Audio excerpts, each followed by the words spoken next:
Hoje está lindo.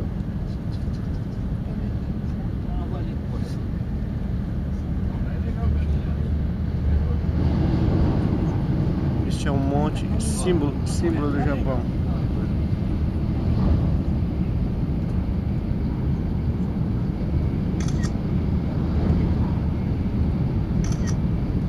Estamos passando por uma ponte de ferro. Onde que está essa? Agora está lindo.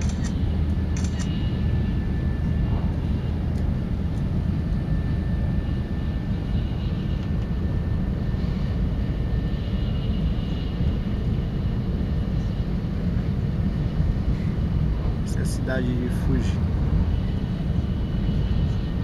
Cidade que tem muitas fábricas de papel.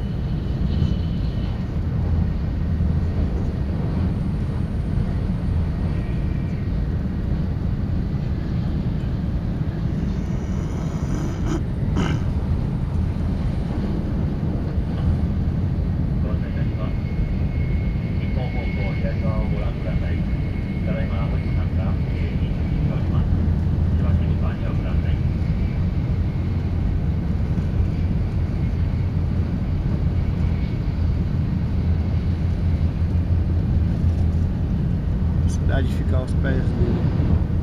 Muito bonita essa cidade.